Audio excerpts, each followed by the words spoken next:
What's going on, everybody? I'm Cade Morehouse with Cade Side Press, and today I'm joined by 7-0 female fighter, 4 finishes out of the 7 fights, coming off a dominant first-round victory in the PFL, Jena Bishop. Jena, how's it going? It's good. How you doing? I'm doing good. I'm doing good. Hey, let's talk about your dominant victory that you just had. You know, you earned yourself quite a bit of points in the first round, I believe, in the tournament. How are you feeling? And you're about to turn around and fight again. So Yeah, no, I mean, I feel good. It's like to have a win like that where I didn't take any damage at all. And then it makes it easier to get a quick turnaround. And then, I knew that I was like, I gotta get the first round finished because I want to get as much points. I want to like do as best as I can. And it's always good to just be done fighting as fast as you can. There's less opportunities for things to go wrong. So no, I feel great. It was a fun fight. So I'm good. I'm happy. no, that's really good to hear. You last time I talked to you, you were excited to join the PFL and you didn't really care, you just wanted to fight. But Hmm. it's not just you, it's a bunch of fighters. Daniel James, yourself, Chris Cyborg, Lucas Brennan just got cut.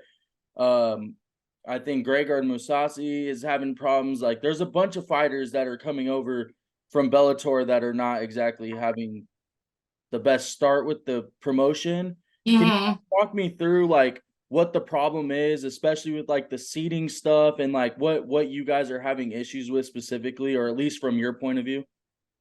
I mean, I think one of the biggest problems is the communication is really like lacking. Like I didn't get my fight contract, like my bout agreement, until a week before my fight. Like I literally signed my bout agreement a week before my fight last time. And then as far as like the seating, it's like it's already really confusing, like this like whole like season and tournament.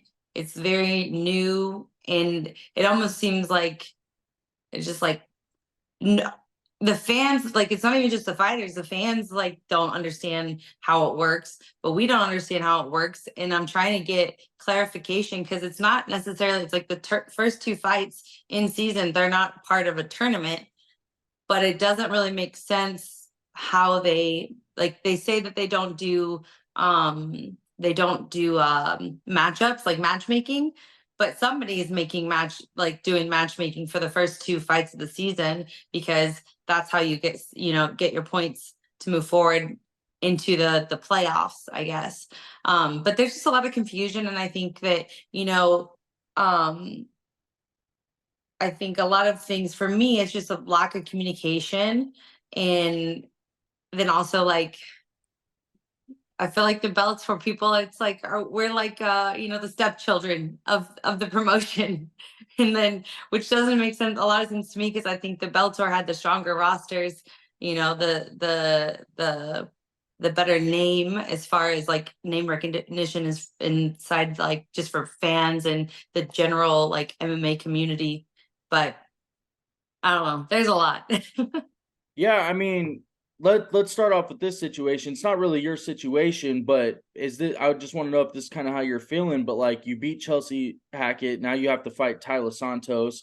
You're, I believe, the 3rd seed, she's the 2nd, or is Hmm. okay, so 2 and 3 seed are fighting supposedly. Hmm. James was supposed to fight Tyrell Fortune. Tyrell Fortune backs out. He gets placed with Marcelo Gome, moves on to the next, fight, and then they match him up with Tyrell Fortune, and then he feels like, Tyrell Fortune didn't fight the in the first fight, like, and now he just gets to move on.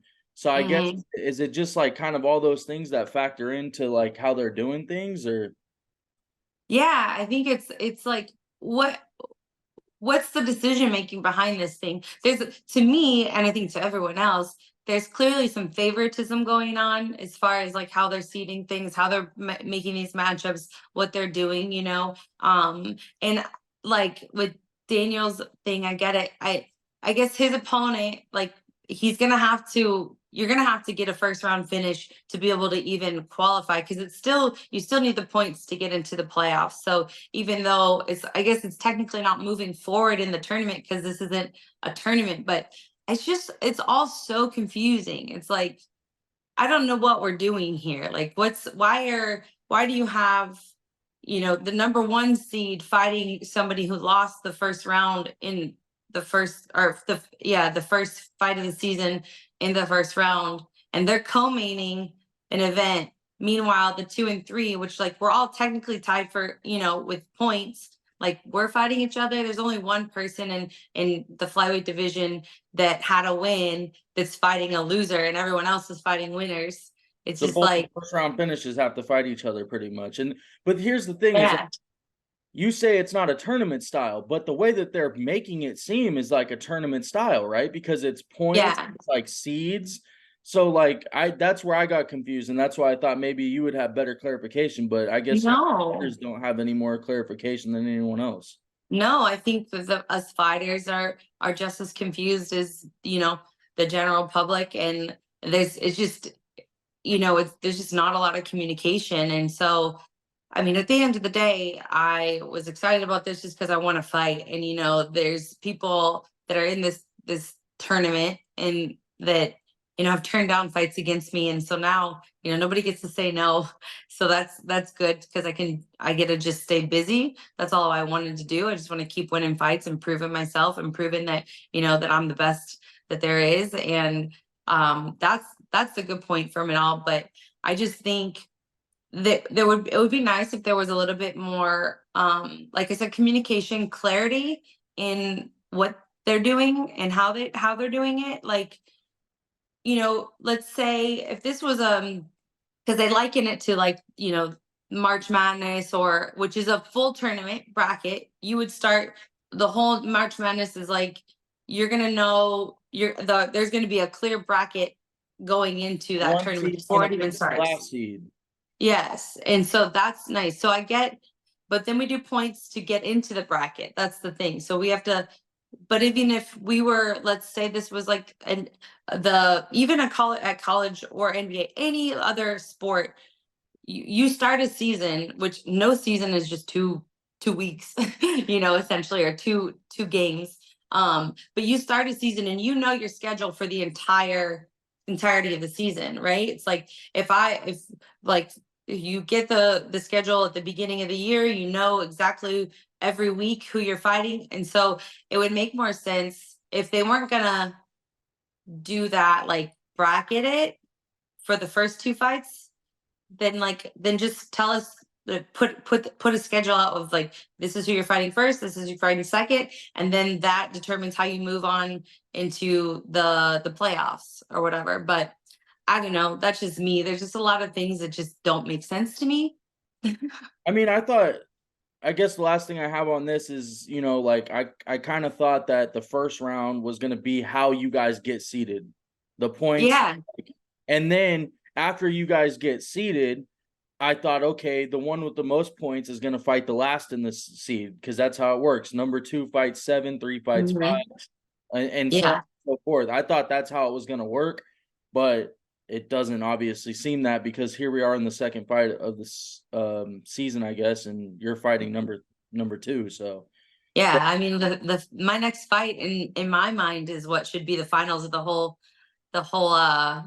season, the whole tournament. It's like we should, but because I think that she's probably, like, the toughest girl in the division. Like, she's done the most, had the toughest competition, fought for the title in the UFC. Like, she has, like, a good record. So to me, I feel like we should have been the finals. But we're gonna put on a show. I know that for sure. It's gonna be a good fight, and I guess you just get to see the finals early.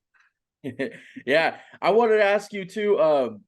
You kind of brought up how you feel like the Bellator people feel like the stepchild of the promotion. Is this kind of how you expected things to go at the PFL when they bought Bellator and kind of like decided they're going to keep the Bellator brand, but they're still going to do the PFL brand? Did you kind of figure this is probably how it was going to end up, or did you think it would be a little bit different? I I honestly didn't know what to expect, because I never really understood how the PFL operated anyway. But it's definitely different than what I would have imagined it would be.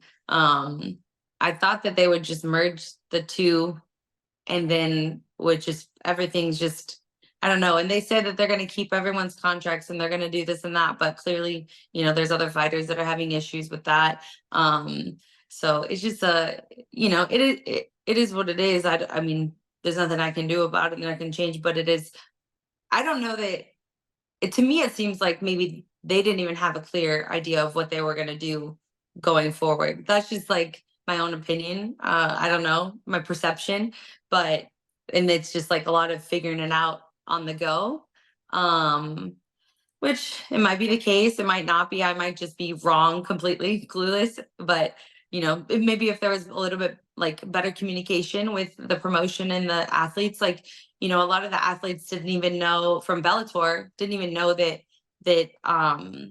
PFL is under like USADA, like or is using USADA like for like their uh like testing all year round. Like we're in the testing pool. So and then you People, sign your contract. Yeah, it's like what the deal went through in November or so, right? yeah, Of I last think year? so. November of November. last year. Yeah. And then it's like, as fighters, it's like, I'm being told, my manager's telling me, like, oh, they want you in the tournament, but I don't really know for sure. You're kind of in the dark. And then all of a sudden, I think I want to say like February or so. It's like, yeah, you're going to be fighting. And I'm asking, okay, well, when does the season start? When does this do? And I'm like, I'm like doing my own like digging, like talking to people that I know that were like, that have worked for the PFL and this and that. Like, when is it going to do? Am I for sure? Are the women the first week? Are they not? Like, trying to just get my head wrapped around to like have an idea of when I'm going to be fighting, what's going to be going on. And that was kind of hard. But then like, a month out from, I didn't even sign my contract with the PFL until like a month out from the season starting. And like that was a thing. And then, like I said, I signed my bout agreement a week before. And I think that was the case for a lot of people. But there's just a lot of things where it's like, oh, I didn't know that was part of it. And I didn't know that this was part of it. And I didn't, so you're just figuring things out as you go, which makes me a little bit uneasy just as a fighter. It's like, I like to prepare. I like to have things, like there's a lot of things that are always going to be up in the air and things can change. Fights can fall out last minute. You get a replacement opponent, this and that, but you also get a chance to say no to a lot of these in a normal situation to those things. But this one is just like, here it is. This is it. Like, take it or leave it. This is what you got. And like, and then you're just kind of, am I for sure still fighting? Am I gonna get the bout agreement? Because for me, when I haven't been doing this that long, but I've been around a lot of people and I've been doing it. And when I get my bout agreement, that's when it feels real. Like, okay, I'm actually fighting. It's like I have that agreement. We signed it. We both signed the dotted line. So now it feels real. So that's always the stress and uneasiness of like, oh, something's gonna change. And I know Daniel, like he found out about his opponent change, I think like a week before. I think that they knew that his opponent was out before that, but like he kind of found out like last minute that his opponent had changed. So it's just weird. I kind of feel like too, and you can tell me if I'm wrong, like as a fighter, you go into these training camps already. And when you go into a training camp, I'm assuming you want to go in there with nothing else on your mind but the fight. And Yeah. just all the work that you guys put in and have to deal with through your camp, but then just to have it in the back of your mind, like, well, I haven't signed paperwork for this fight. I haven't done any fight. Like, what if I do all this work just for them to be like, oh, never mind, sorry, you're gonna be on a card in 3 weeks or after that one, or we'll figure it out. Like, it never happens. So Mm-hmm. I kind of feel like that could be a little stressful through camp too, probably unneeded stress. Oh yeah, it was. I mean, I was like the most emotional I've ever been. Like, you already like there's not a lot of stress, and you're just tired, and you're beating yourself up through a fight camp, no matter what. But like the last one, just like there's so many unanswered questions and things up in the air. I was a hot mess, and I feel bad for everyone that was around me because there was a lot of tears this last camp, just like because you just get stressed out and like you're just like, I don't know. And like, I'm working really hard and I'm doing this. Is this for sure happening? It just, even though everybody's telling me it is, it's just hard to like really like believe it until it happens. Yeah.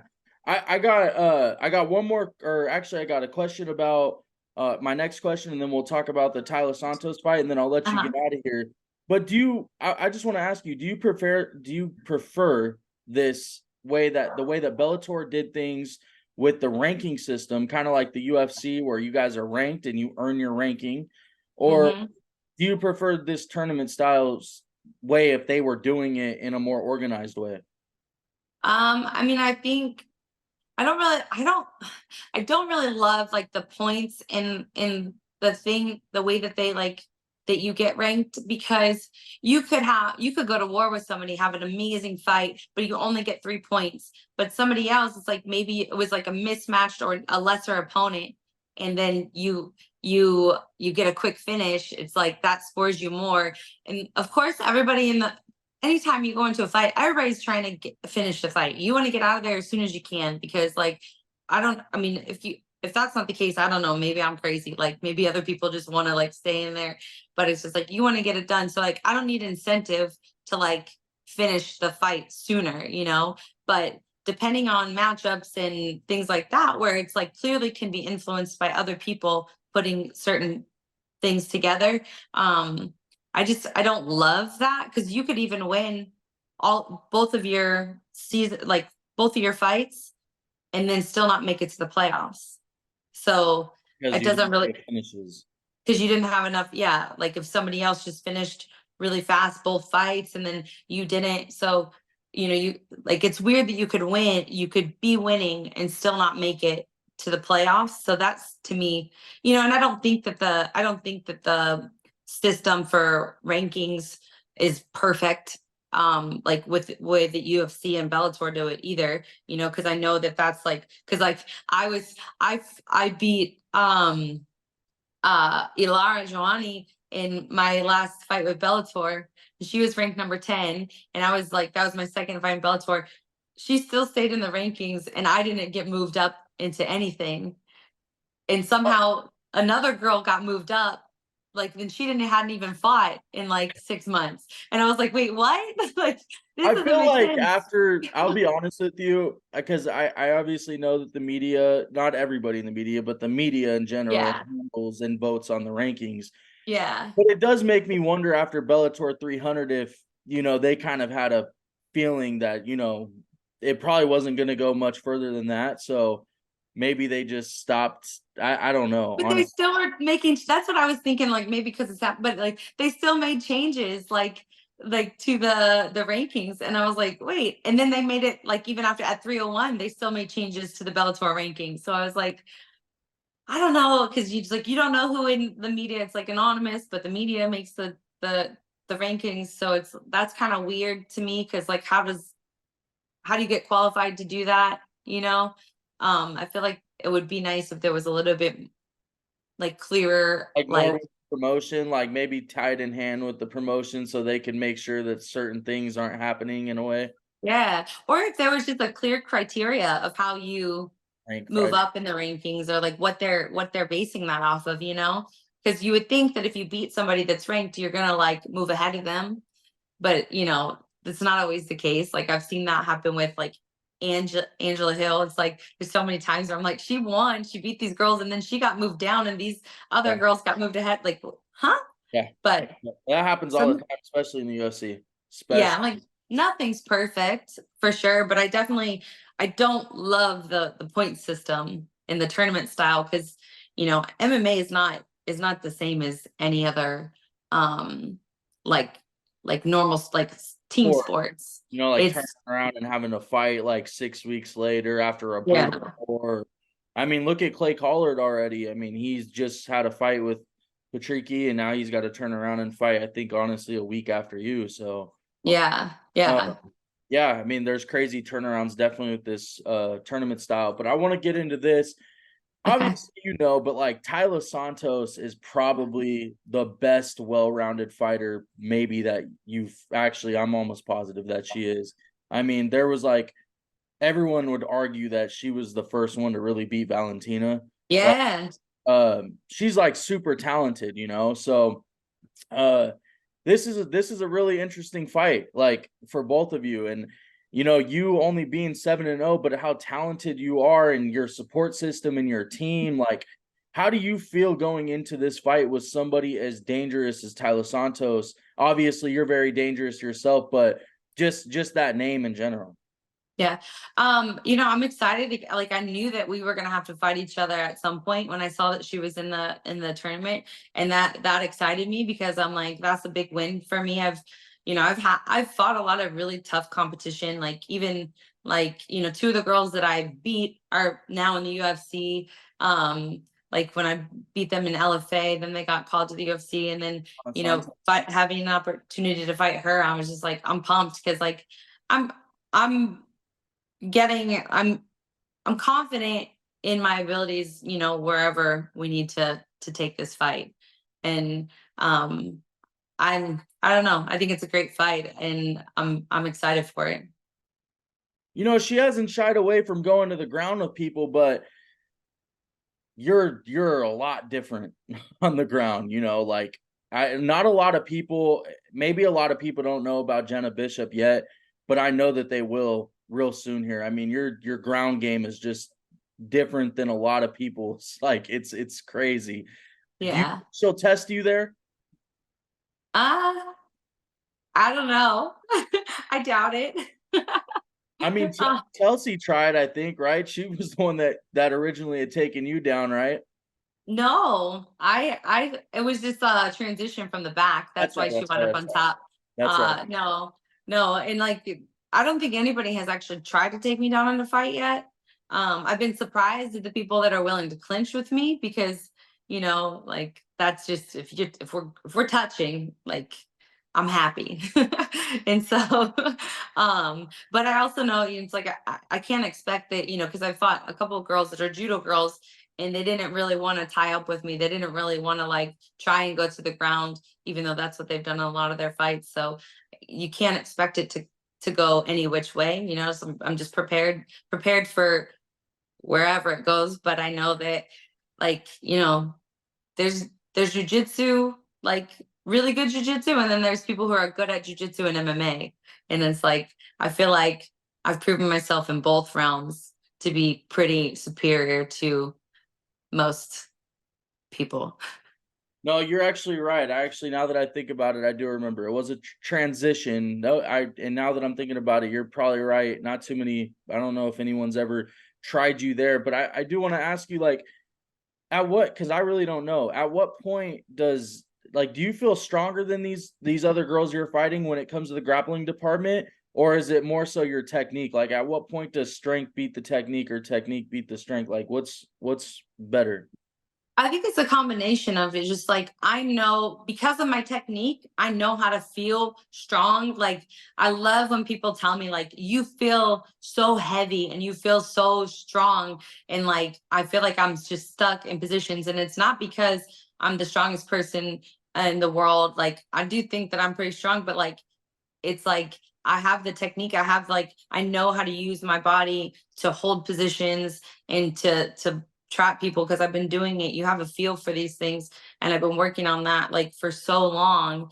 And so I think that it's a little bit of both. It's like if I try and just muscle up on everything, that's a surefire way to gas out and like just give people opportunities. You got to be super technical in those exchanges on the ground. Last question, and then I'll let you have the floor, and then we'll let you get out of here. Your striking's improved quite a bit. Her striking's pretty good. I mean, we've been talking about the grappling. How do you feel you Mhm. match up with her in that department? I mean, I feel like it's gonna be good on the feet. Like I think I've been doing a lot to really improve my striking and get sharp, get it efficient enough to where I can, be dangerous with it. Like I know, I think in my last fight, I landed a nice left hand, and that's what like kind of like started the whole exchange because she kind of like turned away from me on that. So I know that like I've got some power in my hands, and I'm working with my coach, AJ Matthews, like so much just on becoming, a really well-rounded fighter and a good striker. So I think I've gotten a lot better and I'm feeling more comfortable. I think that's something that's important is it not only because like I'm not like, oh my God, I'm so afraid like to be here. Like so you, because that makes it to where you're rushing and you're doing things that it's like you're gonna open yourself up. So being more confident and more comfortable, like standing in front of somebody and just ready to throw down and having some things that I know I can do. Like I think, you know, it would be cool to be able to show off a little bit more of what I've been working on. But at the end of the day, if you give me an opportunity to grapple, that's what I'm gonna do. Yeah, no doubt. Jena, I want to thank you for your time today. I really appreciate it. You gave some really good insight, even though you're still confused, like just on what's kind of going on, how you feel. I really appreciate that. As always, it's nice talking to you. Jena Bishop is fighting June 13th against Taila Santos. Check her out. Jena, the last 30 seconds is yours if you have anyone you want to shout out or where to find you. You can find me at Jena Bishop BJJ on Instagram. I shout out to Hyperfly, my sponsor, with the dopest gear that you can get, and my coaches, Adrian Matthews, Johnny Faria. My husband Tyler is the best support I could ever imagine. Yeah. Jena, thank you so much and good luck. Good luck in your fight. Thank you.